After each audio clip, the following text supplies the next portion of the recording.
Hello, I'm Alex Jones, and I'm a radio and television host based in Austin, Texas. And for many years, I've been exposing the criminal activities of the global elite, also known as the New World Order. In past films, we've documented the centralization of power, the move towards world government, the attack on the nation state, self-defense, the Second Amendment, family values, that is, the family itself, as well as private property rights. But time and time again in my research, I come, well, eye to eye with something that's even hard for me to believe. And that's that the elite, again, the so-called establishment kings, those that know best, the visions of the anointed ones, are obsessed with the occult, from presidents to governors to the heads of industry. We've all seen the stories of presidents and first ladies obsessed with their astrologers, making national policy decisions upon their recommendations. Spiritual guides, shamans in the White House. My friends, it gets far worse than that. Now, I personally am a Christian, but even an atheist should be concerned about the information we're about to bring forward in this new documentary film, The Dark Secrets Inside Bohemian Grove. You see, for over 120 plus years in Northern California, in Sonoma County, on a 2,700 acre secluded redwood grove, leaders from around the world, prime ministers, chancellors, presidents, governors, again, the heads of industry, banking, academia, the media, Hollywood, only a select few, a little over 2,000 people, travel there to engage in bizarre, ancient Canaanite, Luciferian, Babylon mystery religion ceremonies. At least that was the rumors. And so I went to the library and got on the internet and saw many of the mainstream news articles admitting that world leaders do indeed go there, and they fly into San Francisco and other surrounding cities and drive out into the rural hills and mountains of Northern California, and that these stories have been coming out that they worship some 45-foot stone owl god. And then I began to read some of the documentation on this Moloch character of the Old Testament, mentioned many times in Leviticus. That's in the Bible. Why are world leaders traveling to the middle of nowhere to worship this thing? Well, I had to check it out for myself. And I'm proud of my team. Mike Hansen, Violet Nichols. They traveled with me there. We talked to some of the locals discreetly. We successfully infiltrated, with the help of some of the locals and Channel 4, World of Wonder, British television that teamed up with us.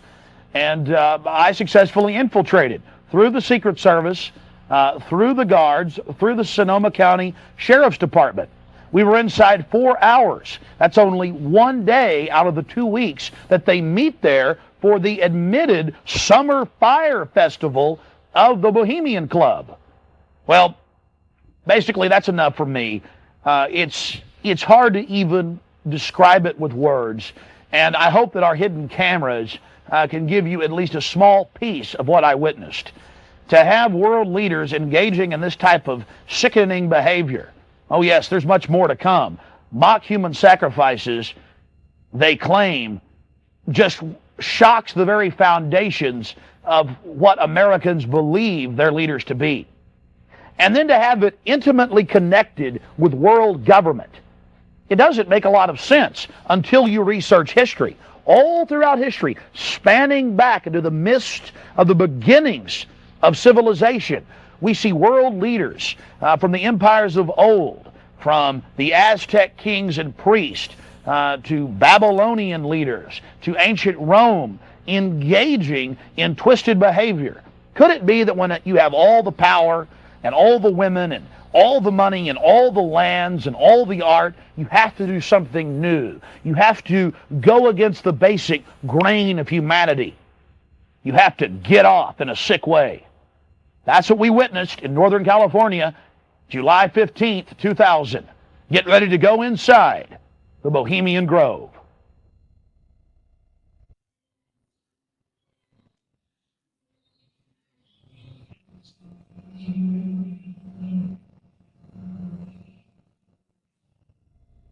The Bohemian Club, as it's known today, was founded in 1873 in San Francisco in Northern California. Many of the club's original annals, dating back to before the turn of the century, admit that local artists, writers, newspapermen, you name it, wanted a place away from the so-called backwardsness of the West Coast, the Judeo-Christian ethic.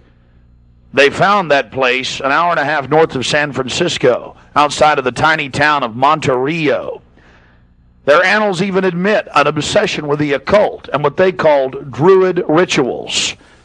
Amongst the great redwood trees, they revived ancient ceremonies that in truth had their roots not in the Druids, but in Babylon itself.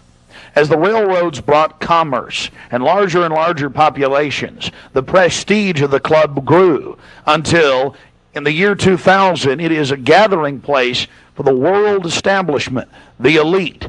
We're about to show you some of the key evidence documenting this. It is absolutely central to understand that these bizarre activities have been engaged in going back to 1873 and are not some new fanciful whim of the trendies on the West Coast. By the turn of the century, there was already a 10 to 15-year waiting list. Presidents from Howard Taft to Herbert Hoover were on the membership roster. Not to mention, later, famous war general Dwight D. Eisenhower, later to become president. The roster of the Bohemian Club reads like a who's who of the elite. Look at this photo taken inside the Grove back in 1963. There you'll see Ronald Reagan, and sitting two people over from him, later to become president, Richard Milhous Nixon. Frankly, we don't know if these men actively enjoy the things that go on inside the Bohemian Club. But one thing is perfectly certain from the evidence. They are forced to go and attend and take part in these activities if they wish to be elevated to the highest levels of the geopolitical power structure. Take George Bush Sr., documented member. And then, of course, there's his son. Now, the last 4 generations of Bushes have also attended the Skull and Bones Society at Yale, well known to be steeped in the occult. Then there's Bill Clinton, a frequent attendee. Upon closer inspection, the entire federal government at the highest levels is infested with Bohemian Club members. And it doesn't stop there. America's private run-for-profit Federal Reserve Bank, from its very inception in 1913, has been run by prominent members of the Bohemian Club. Central Bank Chairman Alan Greenspan was seen leaving the Bohemian Grove only 1 month before he was appointed chairman of the Federal Reserve. He had to be a made man, to be a member of the most powerful cabal on the planet. Historical records are clear from major universities. The Manhattan Project was planned and instituted and run from the Bohemian Club. All of this going on in an atmosphere of bizarre revelry. You're looking at an illustration from a November 1989 issue of Spy magazine. Spy goes undercover with Henry Kissinger, Merv Griffin, and William F. Buckley Jr. The story was clearly a shill, meant to misdirect the intensifying media coverage that the Grove was getting in the late 1980s. The writer's spin is obvious. They're just masters of the universe, big frat boys blowing off steam. We'll get back to this article later. Because you can clearly see that the mantra in the spin story has been picked up as a front by all the local media. Sure, they're elitist. Sure, they have some bizarre rituals. But what's the big deal? They're just having fun. If that was the case, why would David Gergen, presidential advisor to President Clinton, resign from the Bohemian Club and 17 other organizations when it was revealed in 1993? Organizations like the Trilateral Commission, the Council on Foreign Relations, the Bilderberg Group. But it's not just the Washington Times and the Sacramento Bee. You're looking at an illustration from the pages of Parade magazine, February 22nd, 1981. This story was the most accurate and revealing, detailing the so-called mock-human sacrifice.